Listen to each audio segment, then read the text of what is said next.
To you for taking advantage of this, because I'm a graduate from this school and we didn't do this.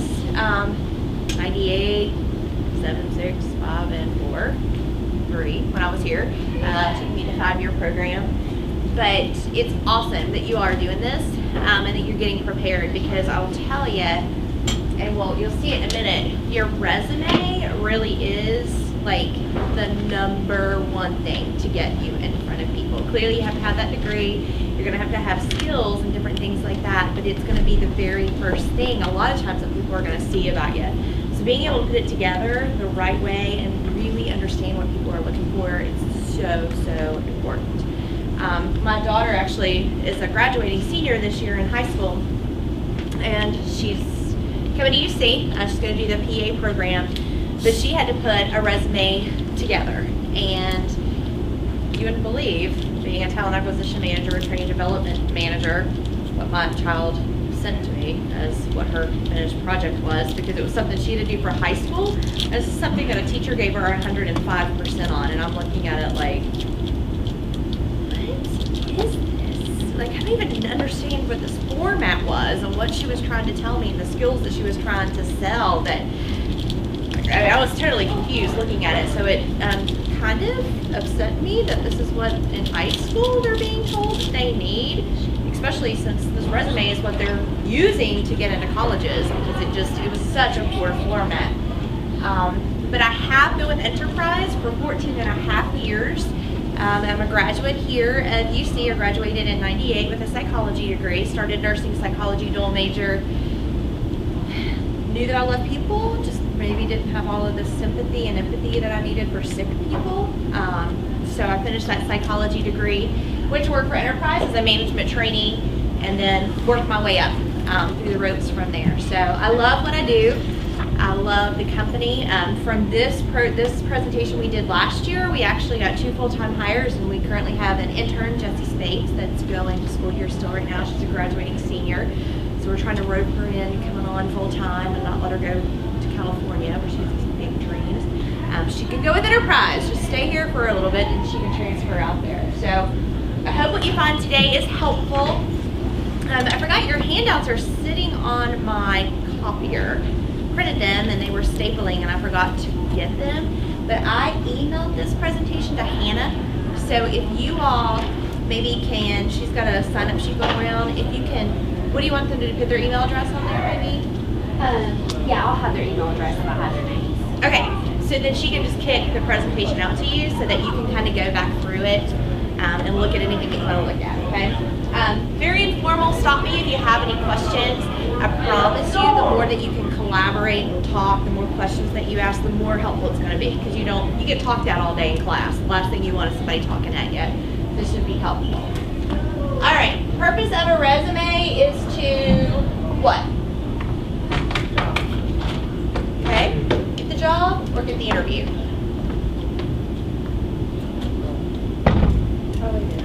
Get the interview, absolutely, and then the interview is to do what? Absolutely.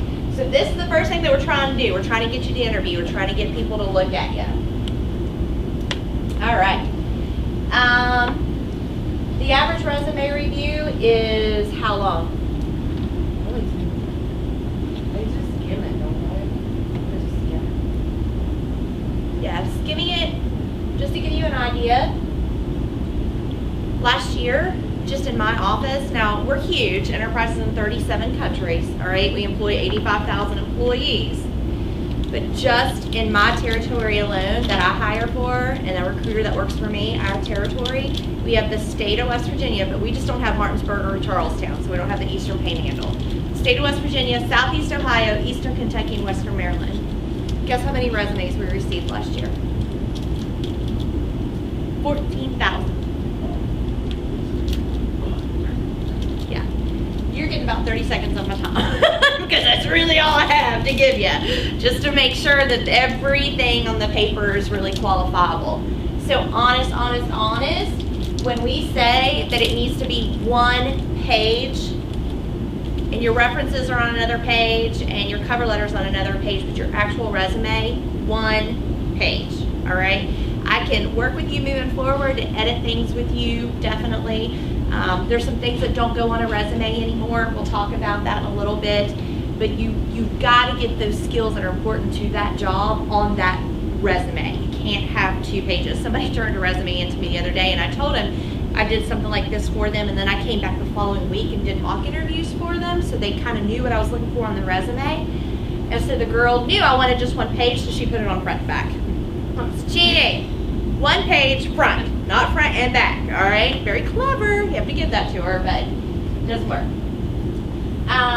My resume needs to be eye-catching. I should use neon, orange paper, big fonts, and pictures of myself. What do you think? I heard false. The false is correct. Legally Blonde, one of my favorite movies. But do you really think that went over in corporate America with the pink paper and it smelled really good? Probably not so much, all right? It's Hollywood for a reason. So I would go get some heavier, thicker paper. It is just one of those things that speaks that professionalism piece if you're going to put your resume on it. Unless they asked you to email it, it's fine. I know my daughter was coming up here to interview for the Welsh colleague deal, and she had to have her resume printed out because I'm neurotic. It's just how I am. I can't help it. I do this for a living. We emailed it like they asked, but we also sent a hard copy on nicer paper, and then we brought 5 copies with us on that paper so that when she sat down again, she had that there. And it's just a preparation thing, all right? The pictures, oh my gosh, that made like a really big to-do for a while. People were like, put your picture on it. Don't. I'm telling you, it causes me anxiety. Why would that cause a recruiter or somebody in HR anxiety to see a picture of somebody before they even see their skills? Be afraid of bias? Absolutely. Never want to be pegged for the person that didn't bring you in because you were a woman or because you were a minority or something like that. So we don't even want that to even be a consideration. Plus, our interview process is really long. We could do a phone interview, and then I decide if you're going to come in and see me face to face, and if that goes well, I'm going to send you on to a branch with a branch and area manager. If that goes well, you come on to see my group rental manager. I don't want them to have any preconceptions about you either, rather than you're whether to do the job or not. Isn't that the only thing that we should be looking at? Are you capable of doing this job and excelling at it? Shouldn't be any of the other things. So you don't want anybody to have anything to judge you on. The big fonts are just going to take up your room. So we don't want to do that. When the bright neon paper is just kind of like, ugh. All right, it's not grade school, all right? Clean, cut, fresh look. That's what we're looking for. All right. Here's your overview of what everything should be. Looking for your experience. This is what we're going to talk about. What the resume is, how to prepare it, the content areas, the resume design, your cover letter, employment applications, tips, and then I'll give you some resources of some good websites to go out and look at.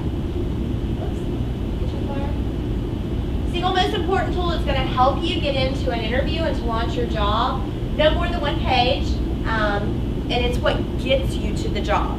We tell people all the time at Enterprise, because we promote only from within, so everybody starts as a management trainee, everyone, and we tell them it's performance only, performance only. Well, that performance is building that internal interview. So your performance is going to get you to the interview. It's your ability to sell that in that interview that's going to get you what? The job. Absolutely. All right. Super, super important. This is exactly what I made my child do. She hated me for about 2 weeks, but she's very grateful now that she's a Welch colleague and her education is being paid for. So she tried to tell me that because she's good at interviewing, she was going to wing this thing by the seat of her pants when she went in. And I was like, really? Because I'm doing the math in my head right now. It's about $30,000 a year to go to school there. You're going to be there for 5 years. What money are we talking about? $150,000 you're going to wing and fly by the seat of your pants. It's the same thing with launching your career. You don't want to do this. You're going to need to know yourself in order to sell yourself. And the first way you're going to do that is on this resume. So do a self-assessment on paper. Outline your skills and ability, your work experience, extracurriculars, community service, anything that highlights your leadership and your ability to not only be that leader, but to be a team player. so cohesive. We want to get that on there. And a paragraph about each so that you're going to be able to break these down. When it says quantifiable data, what are they talking about right there?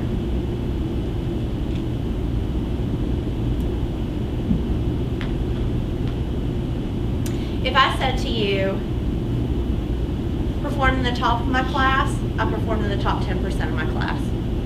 Which one's quantifiable? Yeah. So you want quantifiable data on there that people are able to see.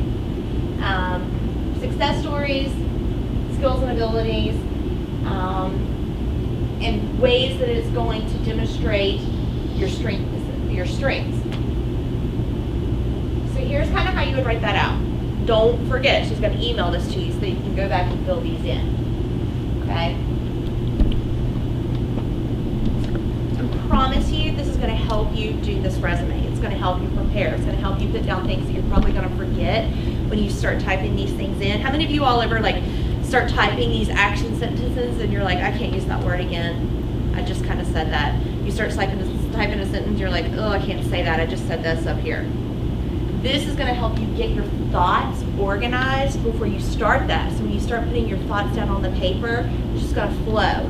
Then you're going to be able to check, okay, here's everything that I absolutely wanted to say. So this should take you a couple of days because you're going to probably go back and scratch some things off and maybe move them into categories. It should take you a couple of days to really do this. So that when you go to put it over there on that paper, you get it all on there and it's organized thoughts.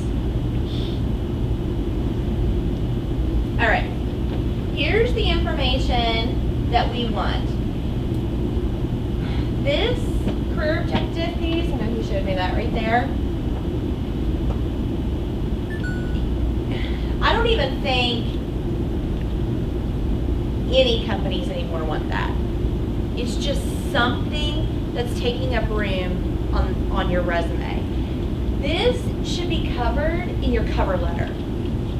What it is that you're seeking, what it is that you're wanting. Your resume needs to be able to sell your ability to do that, okay, based on what you've done. It's kind of a behavioral thing. Here's all of the things that I've been able to achieve and I have the experience with that gives me the skills in order to do this job. This is going to be in your cover letter of what it is that you're looking for. A lot of times, and I'll watch constantly, Fox News, CNN, read Business Week, I'm reading in Forbes, I read all of this stuff, these manuals that I get, and basically what they've said is in that objective, people try to use these big, huge power words, and they'll use 6 of them in one sentence. Nobody even knows what you said at the end of that. Plus, half the time, you would be surprised how often I get a resume that tells me that they're trying to launch their career in the management training program at Centos. Do I work for Centos? No, I work for Enterprise. I don't understand why I just got this resume. So you just take it off of there. Don't even worry about it putting it on there because you're going to have it somewhere else. Your education, huge. Work experience, absolutely. Anything else that you've done, you've been involved in your community, on campus, extracurriculars, awards and honors that you have, professional skills, if we need to put them on there.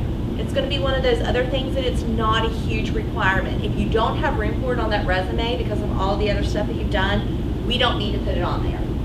And then your references will always be on another sheet of paper. Okay? And probably coming out of college, you're not going to have a lot of this anyway. And coming out of college, you're going to have just about what everybody else does. You can use Excel, you can use Word, you can use PowerPoint, you're proficient with Adobe, whatever. Yeah, we all are. So it's really not selling you against anybody else. We all learn how to do that. Nicknames, don't use them. If you want to be called something else, the application's probably going to ask you that. Make sure that you put if you want to be called something else on the application, but not on your resume. But if you're like me, my name is Donna Nicole. My whole life I've been called Nikki. If I'm in a room full of people and somebody's saying Donna, I don't even know that they're talking to me.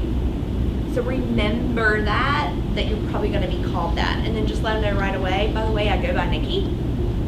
It's It's not offensive. I would rather call you by what you go by, but I appreciate the fact that I have the professionalism on your resume. Okay, because it's going to also match your application. Think about that. You turn in a resume that says Nikki Gray, but then I get an application that says Donna Nicole Gray. Do I necessarily know that those go together? No. So you want to make sure all your information matches. Use a professional or neutral email address. I think they're funny.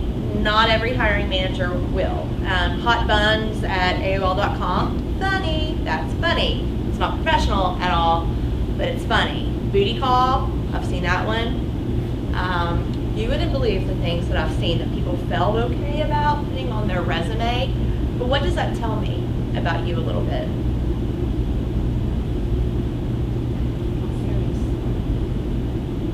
What? Yeah, it's not professional. And if I'm going to have you working with customers, do I already think you're maybe a little too lax? I'm not going to have that professional front. Yeah. If you don't have something that's maybe not super professional, go make you a Gmail account.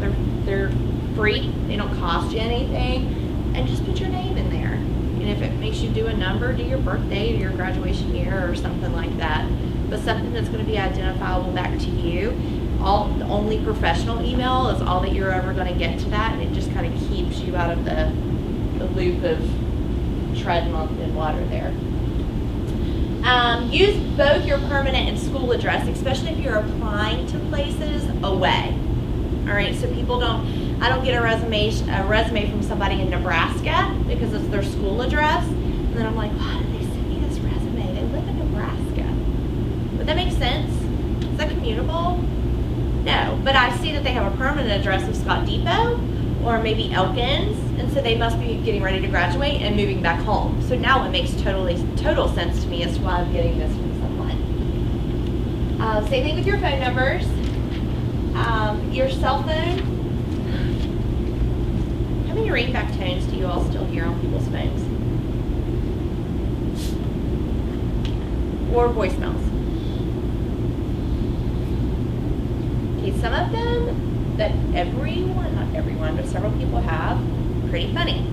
I think it's great, and I always call people on speakerphone because usually I'm talking to you and typing at the same time stuff that you're telling me because I have to call and get information from you.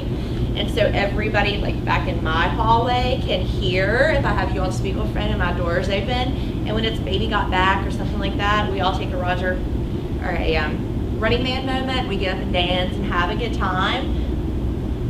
But it's not professional. And you know if you're giving out that cell phone number, you're telling people it's okay to call you, so be aware that that's something that they may take into consideration. Even the way that you answer your phone, like, leave me a message, I'll hit you back. Not so much. A lot of people are going to be like, gosh, what's going on with this person? I thought they wanted a job. They tell me to call them at this number, and that's how they answer the phone. It all starts building that perception. And clearly, I think no one would probably do that. Does that have anything to do with your ability and skills to do a job? The last one? No. So it absolutely should not be out there. Okay. Your education, here's how everything should kind of look on it. I'll read it to you. I know that you all can read. When you graduated from college, this stuff down here, whoops, yeah.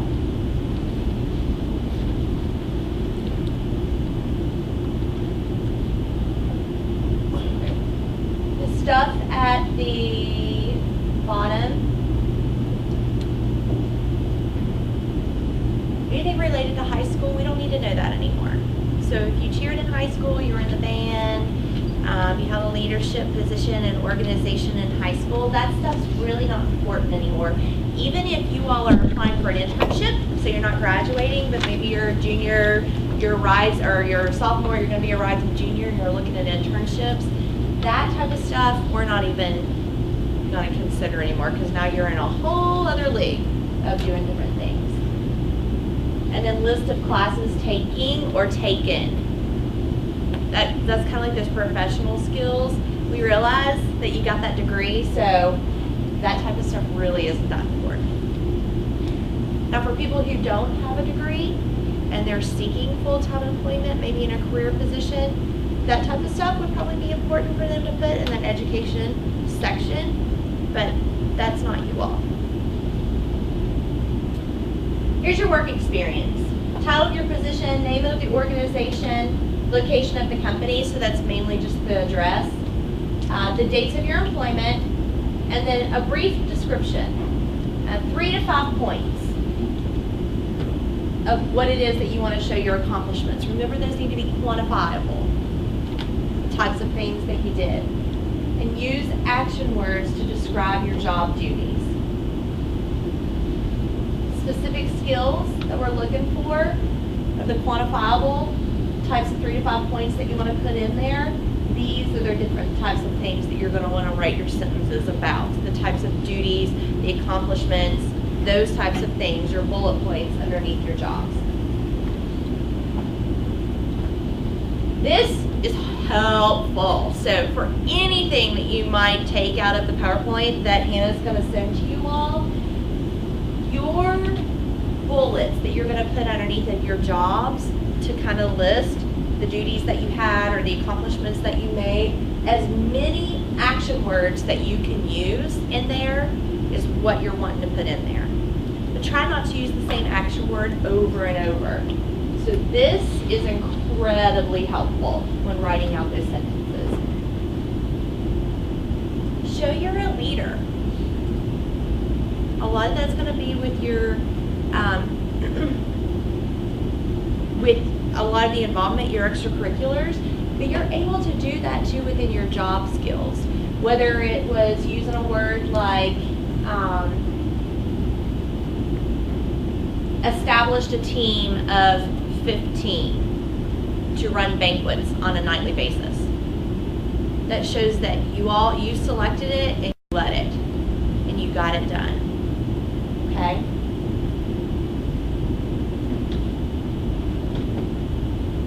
Community involvement, again, and if you're in the military and you have been on any level, that's an awesome thing to put on there.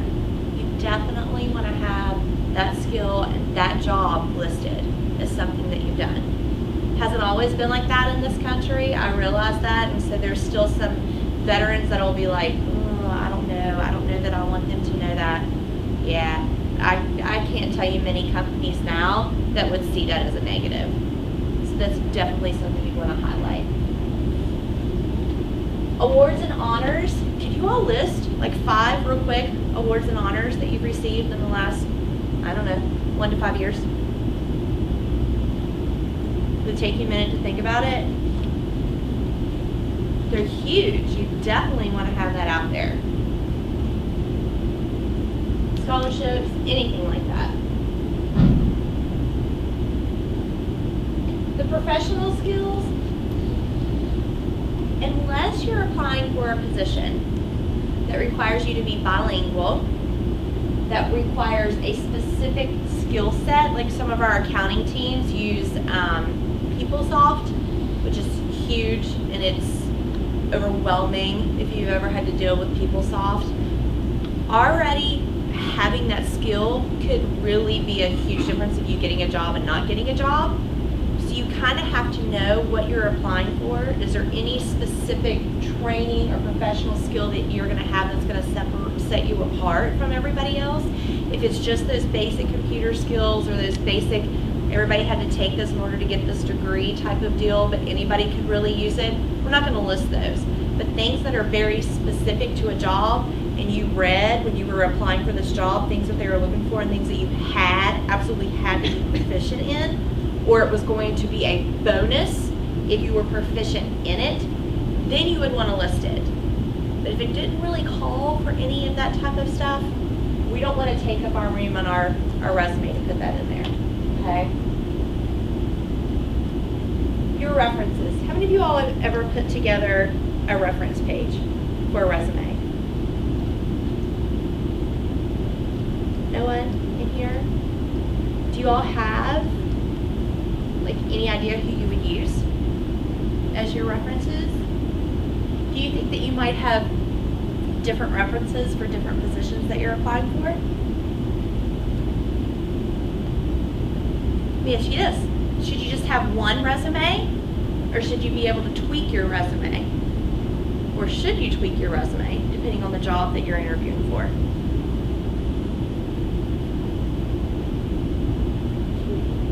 Yeah. I had this debate with another private college in this state, the lady who leads their career development center. She teaches them to only have one resume. But let's say you're getting an education degree, but you've worked in restaurants, you've been an athlete, you have all of these competitive leadership type of experiences that you're really seeing that you're pretty compassionate about. Even being a server, you really kind of like that sales piece. You love driving your ability to make money. You like working with a team. You kind of thrive as that leader. You've been an athlete. You understand that competition piece. You always, your whole life, thought you were going to be a teacher, and you're finishing this education degree. But then something like the management trainee program at Enterprise catches your eye. You're like, man, that's totally something that I would be loving to do. Do I want to see a resume that's going to showcase all of your ability to just get people to follow rules and to put together lesson plans and basically working in a team all the time and maybe not so much as a leader? Or do I want to see that competitive side of you? Do I want to see your ability to set goals and hit goals? Do I want to see your flexibility to be able to work under high pressure situations?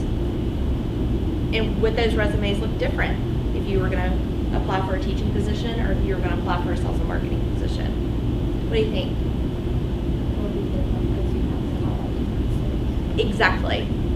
And probably what you highlighted and what you really pointed out from all these different skills, you're going to use the same jobs.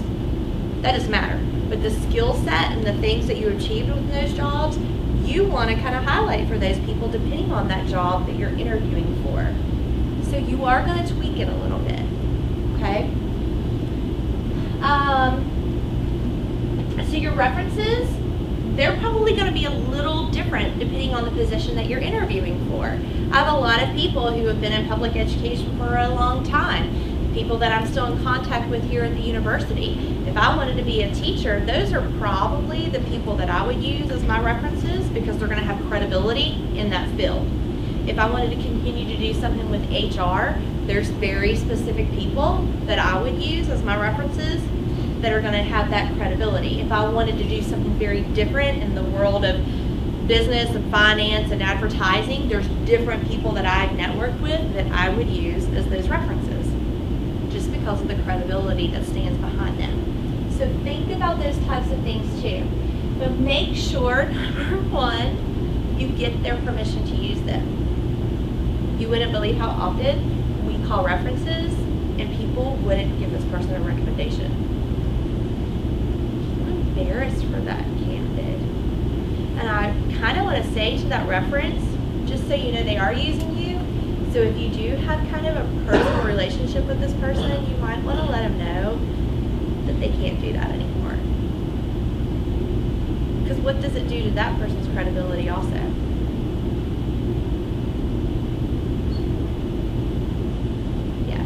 Usually if I don't want to give you a reference, I probably also don't want to be necessarily connected to you as well. Right? Here's the different types of things you want to put in there. And then you can let them know that you have those upon request. It isn't going to be something that you just automatically turn in unless it's requested for you to do so. Make sure you're following the directions that are outlined for you when you're applying for these jobs. Some want a cover letter, some don't. Some want the cover letter, the resume, and your letter of references all together. Some just want the resume. They don't want the cover letter. I don't want a cover letter.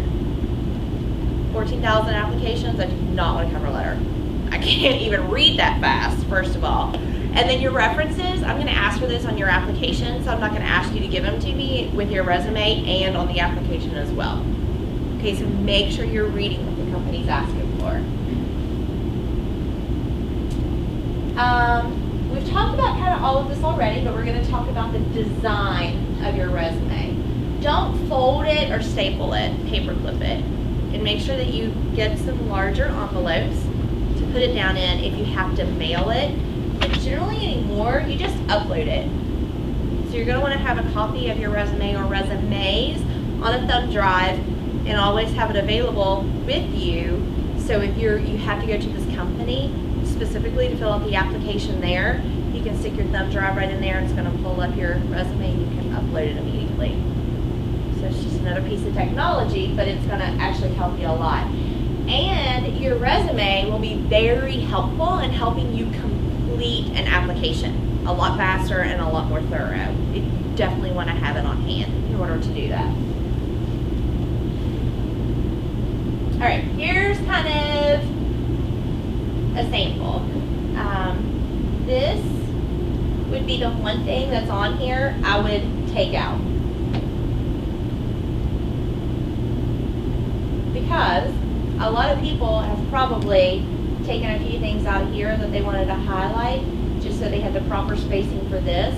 This isn't going to get you really anything. They know that you're applying for that job or you wouldn't be applying for it. Duh. It really doesn't do you a lot of good to have that on there, okay? This is the type of stuff that's going to get you in front of them.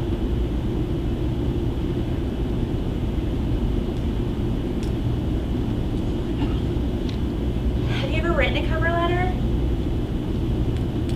Yes, you have? Was it hard? What was the hardest part about it?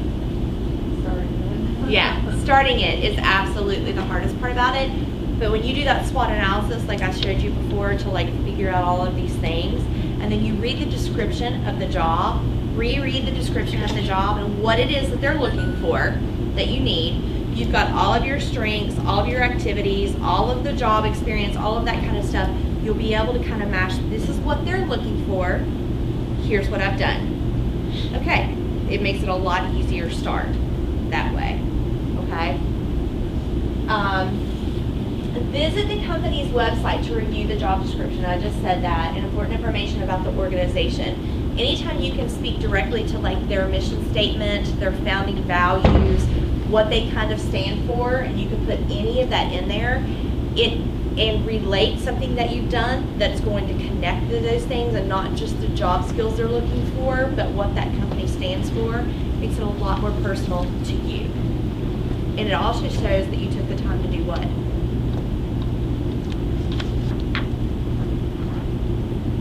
Students, does no one ever ask you questions in class?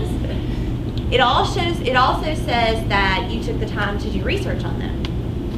A lot of times I'll talk to people at a career fair and say, oh, what had you over here looking at Enterprise? I don't know, what do you want me to do? Here's my resume.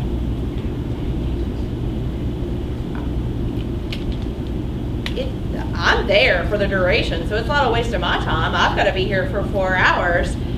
But whose time is it wasting? That career fair is to help you find somewhere to launch your career. Know who you're going to go talk to, first of all. You want to have these nursing students come to my table?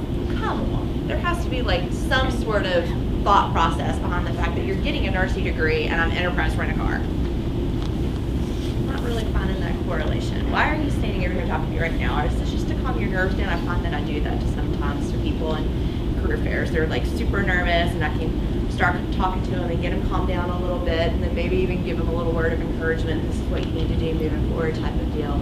But know who you want to go after. Who's at that career fair? Who do you want to talk to?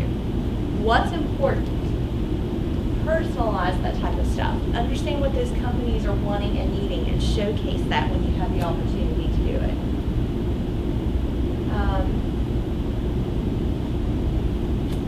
And don't ever assume that the person that you're contacting is male or female. Right? Applications.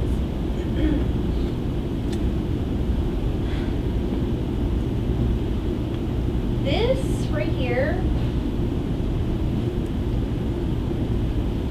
why would you put that on your application? It'll have like work experience and it wants you to start listing like who you work for, what your title is, and people people think because they've given a resume that they just say, see resume.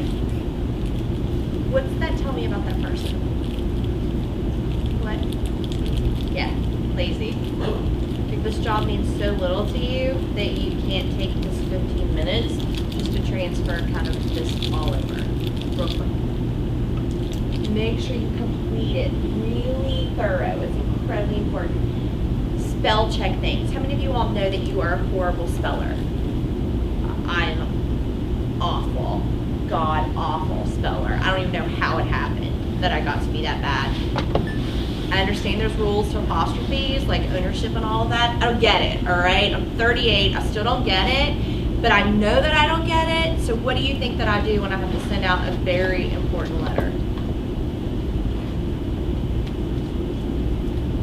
And spell check doesn't catch that half the time, I have found, so I also have people check it for me, because it's a representation of me. And when it comes from my office and it's something specific for enterprise, not only is it a representation of me, it's a representation of my company. And being in upper management, everything that I do is a representation of enterprise, on the clock or off the clock. So I have to make sure all the time that it's exactly what it needs to be, okay? So make sure that you're spell checking things on an application before you hit that submit button. Our application takes forever to do. It seems like 15 minutes to me is forever because I'm a little ADD and it's hard for me to do things that long all the time. It's going to take you a good 15 or 20 minutes to complete our application, even with your resume on there. If you're going to take 15 to 20 minutes to complete this application, do it right. Like, that's a long time to be spending on one thing after you're already submitting this resume for it to be a poor reflection. A lot of times the area managers will say to me, why didn't they put their honors and things on here? Well, there's a place that it says, here's your interest. They didn't even put that. Like, what do these people like to do? I want to know a little bit about this person before they come in. They're going to have researched everything about enterprise. They're going to have done a phone interview with Nikki. They're going to have sat in front of you and they're going to know all of your personality and all the things that you've told them. But I want to know a little bit about them so I know how to work with them through this interview. So when it has those little specific things that are on there, even though it's not those red asterisks, you only have to complete the ones that have the red asterisks on it, anything that they're asking for in an application probably carries some weight. So if you can complete it and you can put anything in there, do it. It's going to be another one of those things that separates you from other people. And not only just you from other people, but you from other people who don't even take the time to sell their story. It's another avenue for you to do that. Proofread. Take it to Hannah. Let her proofread it for you.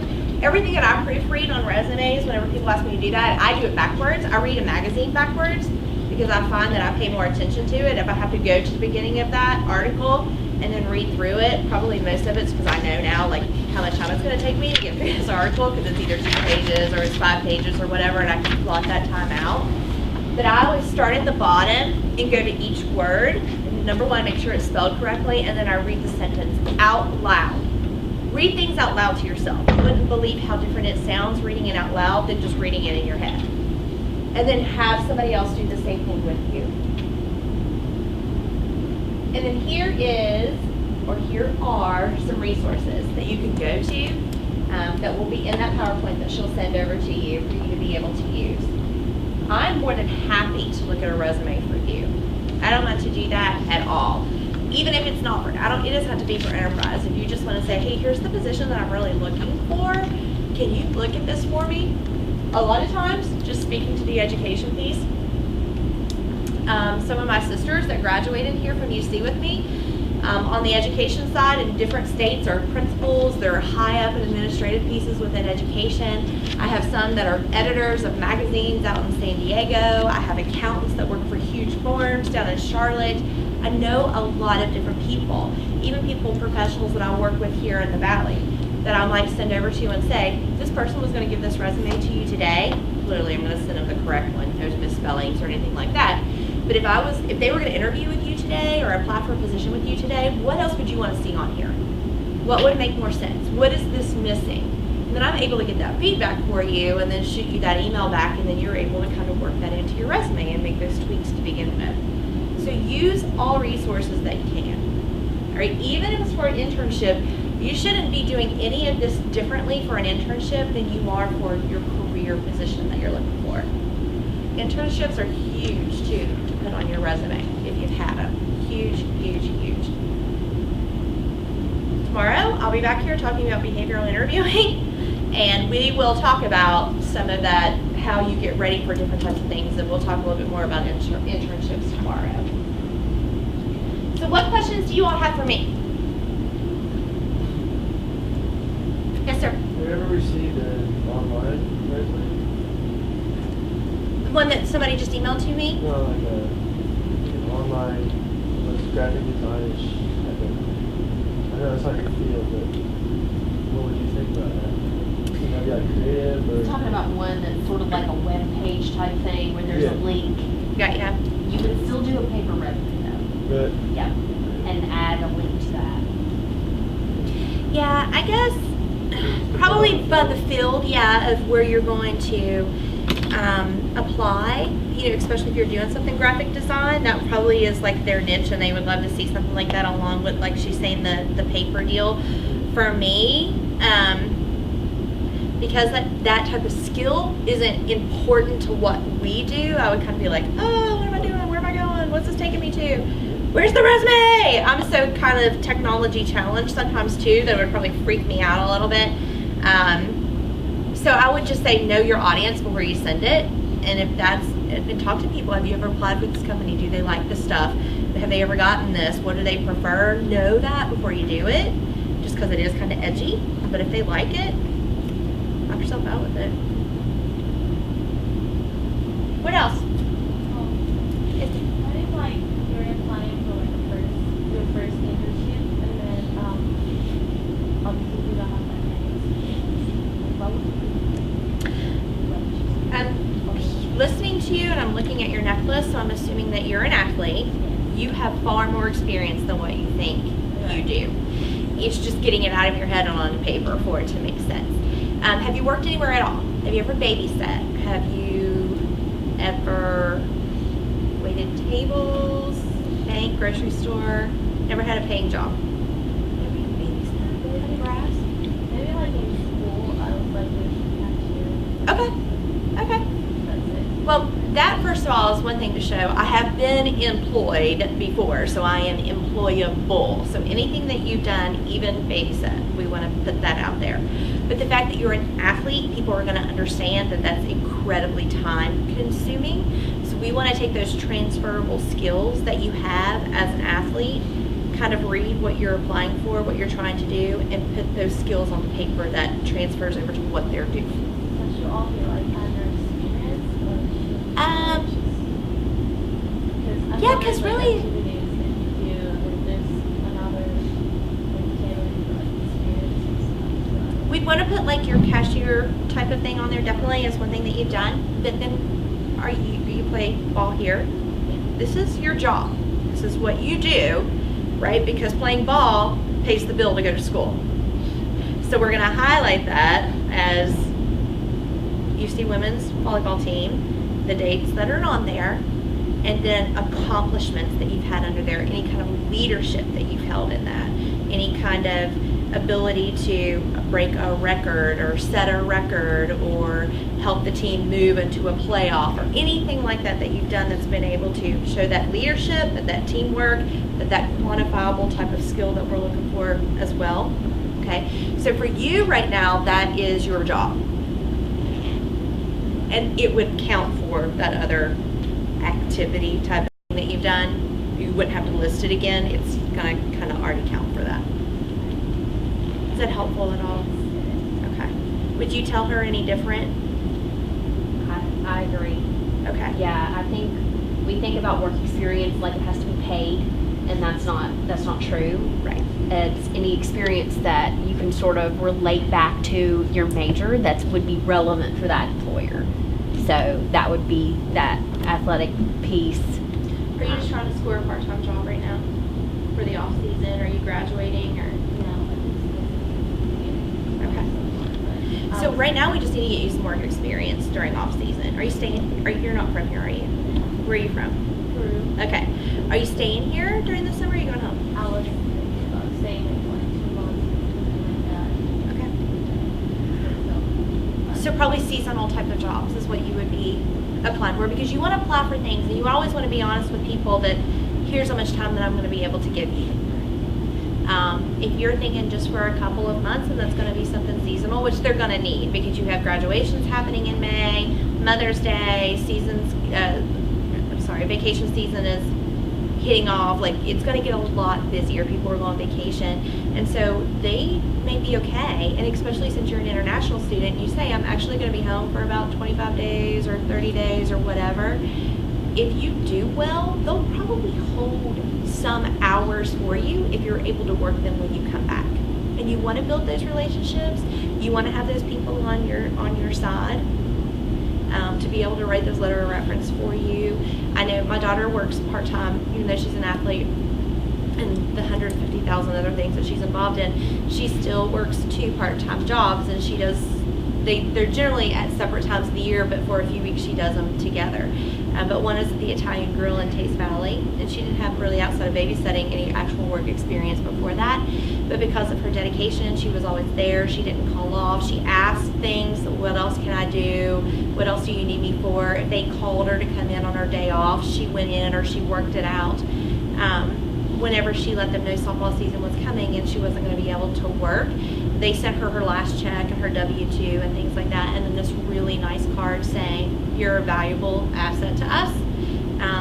If you are ever looking for part-time employment again or blah, blah, blah, blah, please come see us. There will always be a job here for you.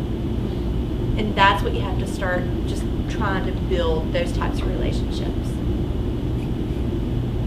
You're welcome. What else? So everybody's ready to go write in a resume. You're on it. It's going to be awesome. No questions. Not scared out of your mind. 100% sure how to do this.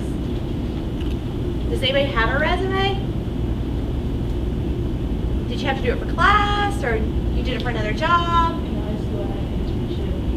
I had like 2 classes, so I was in business high school.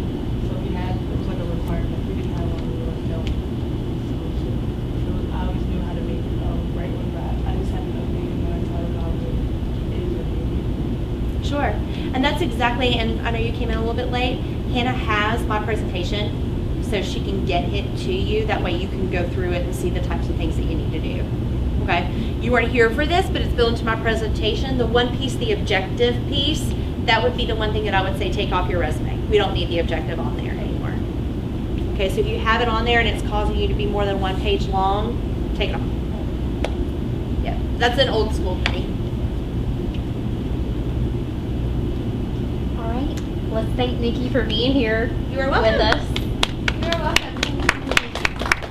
Okay, everybody should have a survey in front of you. Go ahead and fill that out, and I'll collect those as you leave.